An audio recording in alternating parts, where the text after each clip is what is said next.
Alhamdulillah. Alhamdulillahirrabbilalamin. Kembali lagi di Islami Twinda, jamaah Islami Twinda yang dirahmati Allah yang baru bergabung. Kita ingatkan lagi hari ini kita sedang membahas tentang tema jangan tertawa di atas penderitaan orang. Nah sekarang kita lanjut lagi nih ya. Benarkah bahagia di atas penderitaan orang lain ini suka tanpa sadar kita lakukan? Kayaknya benar sih ya. Nggak ada niatan tapi ternyata melakukan nih. Nah akhirnya katanya tidak cukup nih dengan istighfar saja sudah selesai permasalahannya atau menghilangkan dosa-dosanya. Tapi harus ada cara-cara yang lain. Nah kita minta penjelasannya dari guru kita Ustadz Syam. Bagaimana Ustadz Syam penjelasannya? Silakan tafadhol. Tabi guru Nabi Ustadz Maulana Mas Fadli serta guru-guru kami mengatakan Allah Subhanahu wa taala. Bismillahi ma sya Allah la yasuqul khaira illallah. Bismillahi ma sya Allah la yasrifus su'a illallah. Bismillahi ma sya Allah ma kana min ni'matin faminallah. Bismillahi ma sya Allah la hawla wa la quwwata illa billah. Maka subhanallah pertanyaan yang dilontarkan barusan ini sesuai dengan sebuah kisah. Jadi ada seorang sufi pada saat itu subhanallah mungkin karena doanya atau mungkin karena sedekahnya terjadilah kebakaran yang besar di suatu pasar. Maka subhanallah semua toko habis kecuali tokonya tak tersentuh api sama sekali. Ketika dikabarkan kepadanya tokonya tak tersentuh api maka subhanallah tanpa sadar kita mengatakan alhamdulillah, alhamdulillah. Alhamdulillah, kenapa? Karena Allah menyelamatkan kita. Dan ini adalah sesuatu yang diajarkan oleh baginda Nabi SAW mengatakan alhamdulillahilladzi afani mimma batalaka bihi wa faddalani ala katsirin mimman khalaqa tafdila. Doa ketika melihat musibah ya. Kita mengucapkan segala puji bagi Allah yang telah menyelamatkan kita daripada musibah tersebut. Nah, barang siapa membaca doa ini, maka Allah akan menyelamatkannya daripada musibah tersebut. Nah, ulama ini atau sufi ini membaca alhamdulillah, hanya mengucapkan alhamdulillah. Kenapa? Karena Allah selamatkan tokonya. Namun ternyata tanpa sadar dia melukai perasaan orang yang terbakar tokonya yang lain. Subhanallah, karena mengucapkan alhamdulillah. Maka sejak saat itu dia mengucapkan, beliau mengatakan aku menyesal dengan ucapanku yang ternyata saya di situ merasa diri saya lebih baik daripada muslim yang lain. Kenapa? Bisa saja terlontar di hatinya atau terbesit di hatinya mengatakan, oh karena saya berzakat kau tidak berzakat. Bisa saja seperti itu. Oh karena saya dilindungi Allah engkau tidak. Padahal belum tentu. Wa asa an takrahu syai'an wa huwa khairul lakum wa asa an tuhibbu syai'an wa huwa syarrul lakum. Maka beliau mengatakan beliau memohon ampun selama 30 tahun akibat ucapan alhamdulillah yang pernah dilontarkannya. Jadi kebaikan itu harus juga di tempat yang baik. Ya, kebaikan itu juga harus di tempat yang baik. Memang orang terkena sakit penyakit itu dua. Dia diangkat dosanya atau Allah angkat derajatnya. Namun jangan pernah kita menjenguk orang sakit lalu mengatakan, oh Allah sedang ampuni dosamu. Kenapa? Bisa saja dia mengatakan, oh berarti kau mengatakan bahwa saya dosaku banyak. Subhanallah. Tapi kalau penyakit itu menimpa diri kita sendiri, barulah kita mengatakan Allah mengampuni dosa saya. Allah sedang membakar dosa saya. Allah sedang menimpakan musibah ini kepada saya karena Allah mengampuni dosa saya. Subhanallah. Tapi kepada orang lain jangan pernah kita menyinggung orang lain. Oh benar bu, ibu sedang diampuni dosanya. Karena ibu kan sering bergibah nih. Subhanallah. Apalagi ditambahi dengan embel-embel demikian. Maka ada seorang sufi yang bertobat daripada ucapan alhamdulillahnya. Karena mungkin ucapan alhamdulillahnya bisa yakni melukai perasaan orang lain. Inilah yang disebut dengan bahagia di atas derita orang lain namun kita tanpa sadar. Baca doa tadi boleh bahkan disunnahkan oleh baginda Nabi SAW. Ketika diselamatkan oleh musibah apalagi yang bisa kita ucapkan selain alhamdulillah. Bahkan Nabi juga mengucapkan alhamdulillah ketika tertimpa musibah. Alhamdulillah ala kulli hal.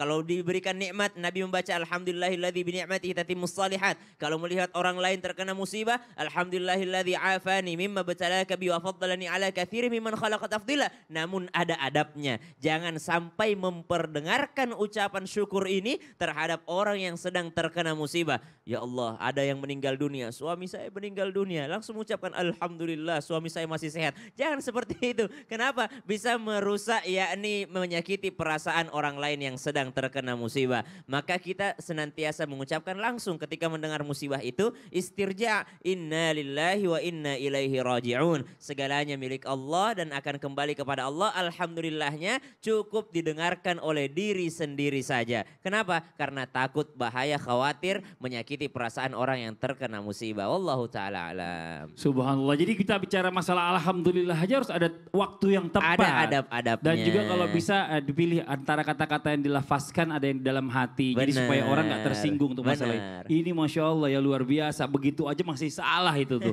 Gak bisa main-main ini bicara masalah menyakiti orang ini. Nah sekarang kita lanjut lagi, saya akan bacakan sebuah artikel ini. Ada syuting sinetron di Semeru yang bikin miris warga hingga relawan erupsi. Nah, ini dia, kita lanjut ya. Erupsi Gunung Semeru masih menyiksakan duka bagi bagi warga yang kehilangan sanak saudara.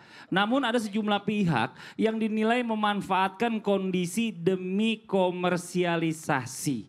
Nah ini dia, ini kita bicara masalah tentang tadi yang sebelum iklan Ustadz Maulana. Udah gak ngambek kan? Iya, aduh. Ya Allah. Iya. Jangan ngambek dong, mukanya Aman. serius nih. Iya. Jadi apa ini ya sebenarnya ya kalau seandainya kita nggak bisa menghilangkan dua hal ini, dua hal apa nih yang bisa menyebabkan kita selalu berpikir bahagia di atas penderitaan orang lain? Mohon izin waktunya Ustadz Maulana. Makasih banyak Mas Fadli yang senantiasa menguji kesabaran saya. Izin Habib, izin Sasan. Baik, kepada semuanya, alhamdulillah. Karena hari ini kita lagi belajar membenahi diri. Jangan sampai kebahagiaan kita membuat orang sakit hati.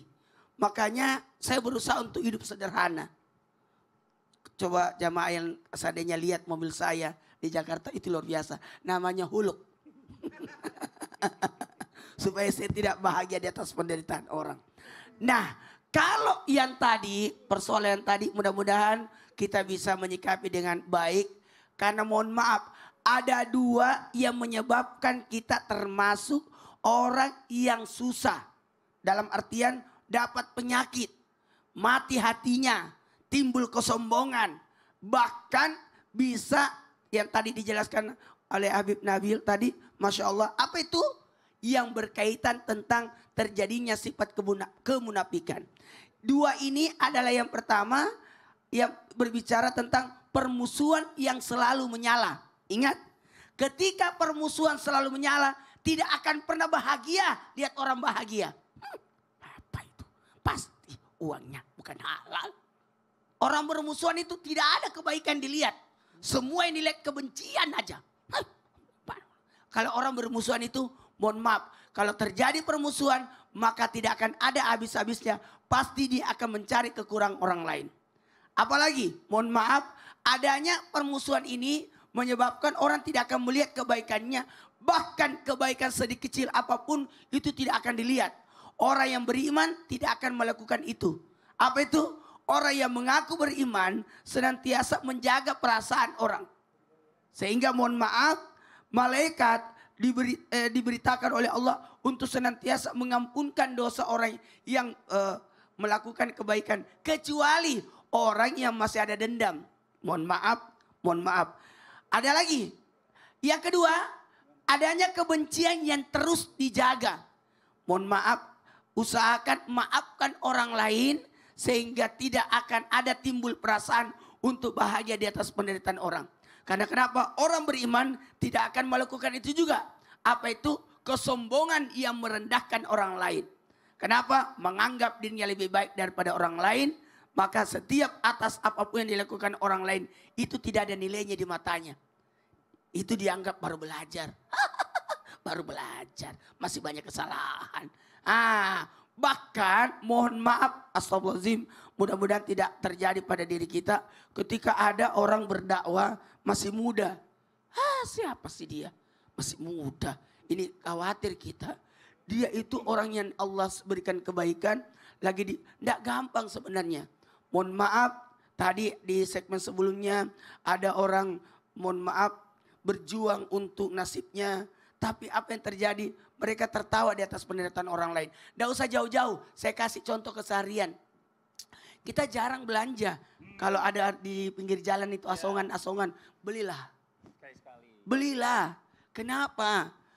Kau tidak beli, tapi giliran ada pengemis datang di mobilmu, kau kasih. Apa berkata? Dia berhenti menjual kalau begitu. Percuma saya menjual. Percuma. Oh, usah ngambek juga dong. Dia yang menjual itu. Dia sudah berusaha untuk mengangkat dirinya supaya tidak mengemis. Masya Allah. Tapi tidak ada yang beli juga. Iya.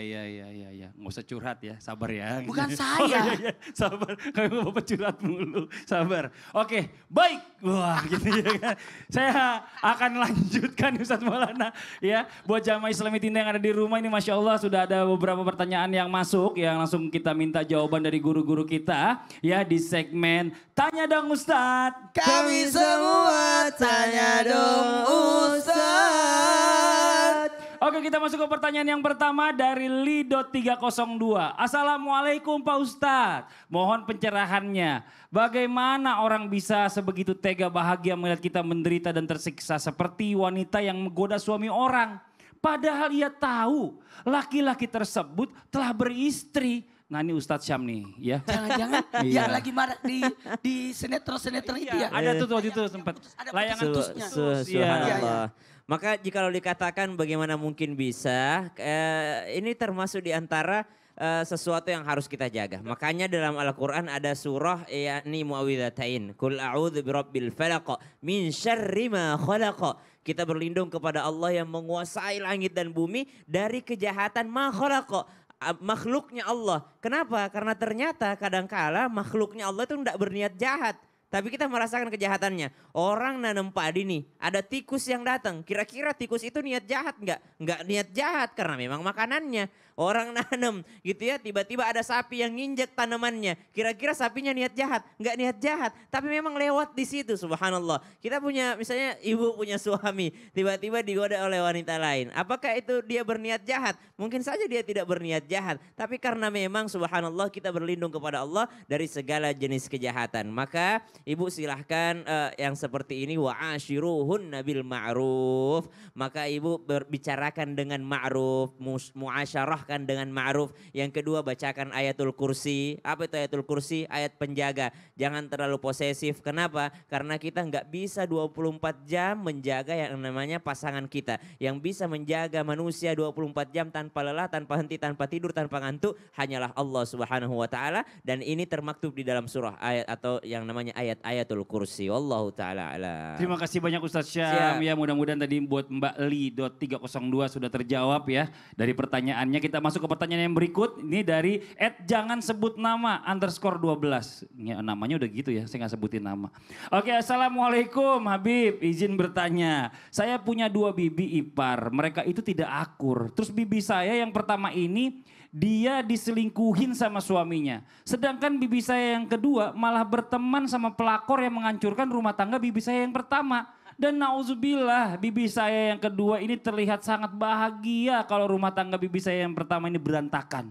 Bagaimana menangkal penyakit bahagia di atas penderitaan orang lain di dalam keluarga kita sendiri Habib. Ini yang dibilang musuh dalam selimut tadi nih. Mohon izin penjelasannya Habib Nabil. Tafadhol. Sekaligus tausiah silakan Habib. Baik. Izin Ustadz Maulana, Ustadz Syam. Para pemirsa Islam itu indah dimanapun berada. Ya Masya Allah luar biasa tadi ya kita mendengarkan. Ya jangan tanya nama ya, tadi ya. Baik. Jangan sebut nama ya baik. Jadi begini, hadirin wal hadirat, bahwa yang namanya suka dengan keburukan orang lain itu di dalam bahasa Arab disebut syamatah, gitu ya. Syamatah ini kalau kita lihat di dalam Al-Quran Al-Karim, Allah Subhanahu Wa Taala menjelaskan biasanya atau paling banyak terjadi dalam keluarga dekat. Bahkan dalam satu ayat Allah katakan terjadinya beda pendapat antara Sayyidina Musa alaihissalam dengan Sayyidina Harun alaihissalam itu karena itu. Sampai dalam satu kesempatan Nabi Harun kita tahu diminta oleh Nabi Musa untuk menjaga kaumnya. Nabi Musa kemudian mendapatkan wahyu dari Allah. Ketika pulang dia lihat kaumnya menyembah sapi, patung. Ya. Lalu Nabi Musa marah melemparkan kitab Taurat. Lalu kemudian setelah itu dia menjambak jenggot dan juga rambut dari Nabi Harun, saudaranya sendiri ya. Lalu kemudian kata Nabi Harun alaihissalam ya ibna akhi la ta'khudh bi lihyati wala bi ra'si, wahai anak saudaraku jangan kamu tarik jenggot saya, jangan kamu tarik rambut saya. Lalu di akhir doanya dia katakan wala tushmit bil a'da, ya. Jangan sampai engkau menjadikan saya bahan tertawaan dari orang lain. Nah ini kalau kita lihat di dalam keluarga dekat. Nah maka Mas Fadli mungkin ingat kalau di dalam pepatah bahasa Indonesia ada kata-kata jauh bau wangi dekat Iya, bau kotoran. bau itulah pokoknya. Sampah lah ya. Nah itu menunjukkan bahwa di dalam keluarga hal seperti itu terjadi. Dalam bahasa Arab dikatakan al-aqarib kal-aqarib. Satu pakai hamzah, satu pakai ain. Keluarga dekat itu seperti kalajengking. Kalau dibiarkan dia akan mematuk dengan buntutnya. Kelihatannya padat tapi ujungnya berbahaya. Nah hadirin wal hadirat, untuk menghadapi itu, kalau ditanyakan lalu bagaimana saya keluarga dekat saya banyak yang melakukan begitu, bagaimana caranya? Ada satu doa yang diajarkan oleh baginda Rasul SAW, saya ajarkan doanya. Ya. Kata baginda Rasul SAW, beliau berlindung dari 4 hal. Ini hadisnya Bukhari wa Muslim, sahih. Ya. Allahumma inni a'udzubika min jahdil bala. Amin. Ya. Allah, ya Allah, saya berlindung kepada Engkau dari musibah atau cobaan yang berat-berat. Ya. Kemudian wadaraki syaqa, dan dari tenggelam dalam kesengsaraan. Ya. Kemudian wasu'il qada, ya Allah saya berlindung kepadamu dari takdir yang buruk atas diri saya. Ya. Kemudian yang terakhir kata baginda Rasulullah SAW, ya wasyamatatil a'da, dan aku berlindung kepadamu ya Allah dari gembiranya musuh-musuh terhadap apa yang menimpa diri saya. Nah, mari kita semua amalkan doa itu. Ya sekali lagi, Allahumma inni a'udzubika min jahdil bala, ya wa darakis syaqa, ya wa su'il qada, wa syamatatil a'da. Mudah-mudahan dengan ini Allah Subhanahu wa taala angkat musibah kita, Allah juga jauhkan kita dari tertawanya orang-orang terhadap keburukan yang kita alami atau musibah yang menimpa diri kita. Mudah-mudahan Allah jaga kita dari itu semua. Amin ya Allah ya rabbal alamin. Terima kasih banyak yang sudah mengirimkan pertanyaan ya yang belum terjawab. Insyaallah nanti di segmen 4 nanti kita akan lanjutkan lagi. Ini Ustaz Syam kenapa? Ustaz Syam. Maka kok? Iya, kenapa sih dia? Kenapa kok sasam? Pusing kayaknya. Kenapa pusing, kok? Ya. Jangan-jangan pusing yang dia pikirkan biaya lahiran. Aduh, gak usah dipikirin Ustaz Syam. Nanti rezekinya akan ada aja itu mah, insya Allah. Yang begini-begini nih. Aduh, bahagia di atas penderitaan orang lain. Kenapa sih orang-orang pada sensitif hari ini sih? Heran. Orang lagi pusing dia bahagia ya Allah. Astagfirullah Ustaz. Tuh, kan? Istighfar sama Allah, jangan begitu Ustaz. Kita selalu husnuzon sama Iya. orang-orang. Dengarin Ustaz Sam, hati manusia tidak ada yang tahu. Betul. Tapi akan kelihatan hati itu ketika ekspresi yang ada di wajahnya. Nah, tapi gini. Makanya kita langsung Ustadz Maulana, Habib Nabil, Ustadz Syam. Nah hal-hal seperti ini sering terjadi. Kadang-kadang kita tuh serba salah. Ngeliat teman lagi kurang sehat atau kurang fit atau kurang baik perasaannya kita hibur. Tapi kita malah dibilang, ini dia nih puas seneng banget ya kamu ya. Saya menderita, saya sakit, saya begini. Dibilang malah gak simpati. Gini-gini, ya udah aja. Buat semuanya jangan kemana-mana, kita akan jelaskan tentang hal ini. Gimana ketika kita melihat ada sahabat kita seperti yang terjadi pada Ustaz Sam, apa yang kita harus lakukan? Jangan sampai dia salah paham. Tadi dia gantian sekarang. Ya udah yang di rumah jangan kemana-mana, tetap di Islami Tinda. Jamaah, oh jamaah, alhamdulillah. Oh iya.